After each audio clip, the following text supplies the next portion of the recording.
तो आज मैं आपको शो करने वाली हूँ अपनी पैटर्न मेकिंग की फाइल जो कि मैंने फैशन डिज़ाइनिंग में बनाई है। देखिए कुछ ज़्यादा ही मोटी सी फाइल बनी है पूरी 1 साल के अंदर, और इसमें बिल्कुल थ्योरी नोट्स ज़्यादा है।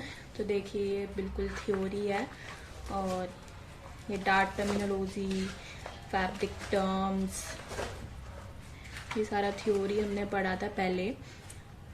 Pattern grain line, direction grain line, balance line, और उसके बाद इम्पॉर्टेंट पैटर्न मेकिंग टर्म्स, फिर how to take a body measurement जो मैंने भी आपको पढ़ाया है। तो ये सारा ऐसे हमने ड्रॉ करा था कि कहाँ कहाँ कौन से मेजरमेंट्स होते हैं, और ऐसे हमने लिखा था इसको। उसके बाद हमने जो पहला पैटर्न पढ़ा था वो था चाइल्ड बॉडीज ब्लॉक का, तो हमने कुछ इसको ब्लॉक्स में बना के बनाया था। इसके बाद हमने चाइल्ड की स्लीव बनाई थी। इसके बाद हमने स्लीव्स की वेरिएशंस करे थे। तो यहाँ ये पफ स्लीव का वेरिएशन है। पफ स्लीव देखो कुछ इस तरह से हमने बनाई है पैटर्न पेपर के ऊपर। उसके बाद पफ स्लीव्स में भी वेरिएशन होते हैं। तो पफ स्लीव एट कैप बनाई है, puff at hem and cap. तो यहाँ पे हमारी जो स्लीव पे पफ होता है वो इस साइड भी होता है और इस साइड भी होता है। इसके बाद सर्कुलर हैम स्लीव्स बनाई है हमने, जो कि अम्ब्रेला स्लीव्स भी कहते हैं और बेल स्लीव्स भी कहते हैं उसको। इसके बाद हमने कॉलर्स की वेरिएशन पढ़ी थी। तो 1 पीस पीटर पैन कॉलर पढ़ा था, उसके बाद 2 पीस पीटर पैन कॉलर पढ़ा था। ये हम ब्लाउजेस में सीखेंगे लेवल 2 में। उसके बाद cap collar and Peter Pan collar same ही है लगभग, बस थोड़ा सा लेंथ का फर्क है। इसके बाद बिशॉप कॉलर है, सेलर कॉलर है। इसके बाद हम सीधा अडल्ट बॉडीज पे पहुंचे थे। तो अडल्ट बॉडीज जो हमने पढ़ा है फैशन डिजाइनिंग में वो कुछ इस तरह की है, थोड़ा सा टफ है। इसके अंदर बहुत सारी लाइन वगैरह देखोगे, इस साइड से भी हमने स्लॉप ले रखा है, इधर से भी। तो ये थोड़ा सा टफ वाला है। ये मतलब इंटरनेशनल पैटर्न कहते हैं, ये इंटरनेशनल फॉलो होता है बिल्कुल। और आप देखोगे जो बुक है जो मैंने ले रखी है पैटर्न मेकिंग के ऊपर, तो उसमें भी कुछ इसी तरह से सारे पैटर्न्स बने हुए हैं। ये बैक है इसी का सेम। ये स्लीव्स है, ये देखो। कुर्ती है, कुर्ती इस तरह से है ये। इसके बाद ये ब्लाउज है। ब्लाउज में बस हमें 4 तक का सिखाया गया है और कोई भी ब्लाउज नहीं सिखाया गया है। देखिए ब्लाउज, वैसे तो ये मैंने ऑलरेडी पहले कहीं और से सीखी हुई हैं चीज़ें। ये तो मैंने कोर्स और चीज़ें गेन करने के लिए ज्वाइन किया था। पैटर्न मेकिंग तो मुझे पहले से भी आता था। तो ये देखिए shoulder princess line and mid arm all princess line. तो देखिए ये शोल्डर है, बिल्कुल इस तरह से जाती है, और मिड आर्म होल वाली इस तरह से जाती है। ये सलवार है। देखिए सलवार काटने के भी ना कम से कम 3 तरीके होते हैं, अलग अलग तरीके से हम बनाते हैं। 2 मीटर में कैसे बनाएं, 2.5 मीटर में। तो इसमें हमें फैब्रिक की मैनिपुलेशन करना बहुत ज़रूरी रहता है कि फैब्रिक अच्छी तरह से यूज़ करें ताकि अच्छे प्लीट्स आए और सलवार में घेर ज़्यादा आए। तो इस तरह से हम फैब्रिक को यूज़ करते हैं। अब है ये ए लाइन की बेबी फ्रॉक। तो ये ए लाइन बेबी फ्रॉक कुछ इस तरह से है।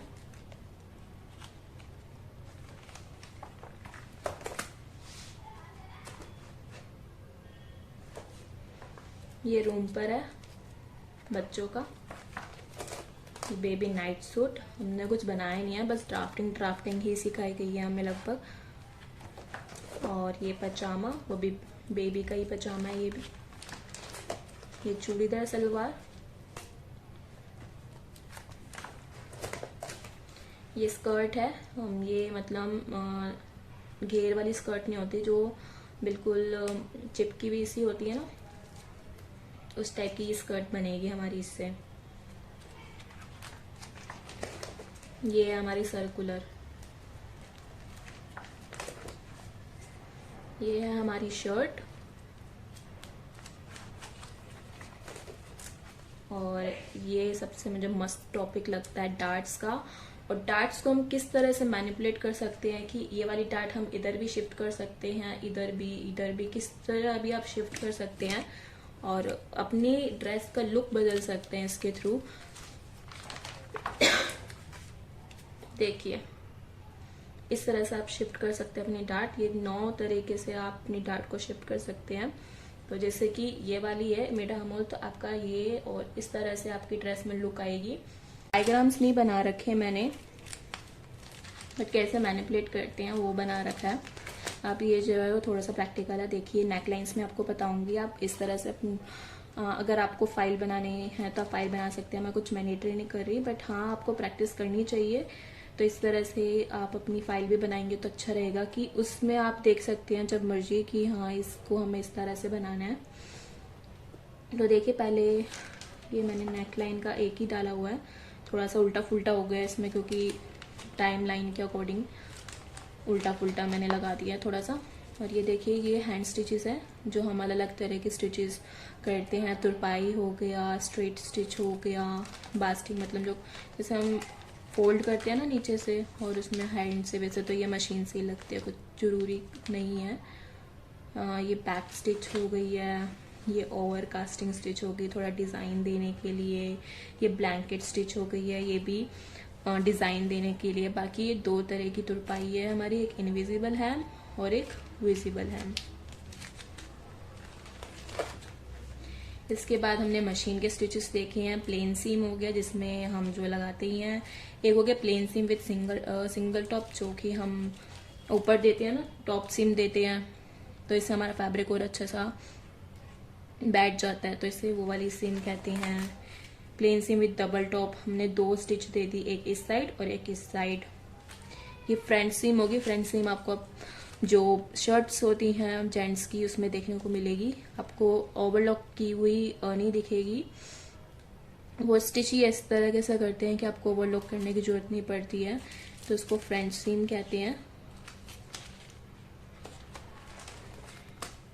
अब इसके बाद हमने टक्स बनाना सीखे थे, ये सारा मैंने ऑलरेडी पहले कर चुकी थी, मुझे दोबारा करना पड़ा है। तो ये पिन टक्स हैं वर्टिकल में, ये हॉरिजॉन्टल में है, ये चेक में है। ये आप इस तरह से डिज़ाइन क्रिएट कर सकते हैं अपने गारमेंट में। ये डायगोनल में है, डायगोनल चेक में है, वो डायगोनल है। ये स्पेस टक है। अब प्लीट्स सीखी थी, उसके बाद ये नाइफ प्लीट्स हैं, ये बॉक्स प्लीटेड हैं। इसके बाद ये इन्वर्टेड बॉक्स प्लीटेड हैं। ये टॉप स्टिच पैच पॉकेट है, ये patch pocket with a flap है। अब देखो ये नेकलाइंस आ गया, तो ये स्क्वायर वाला नेकलाइन है।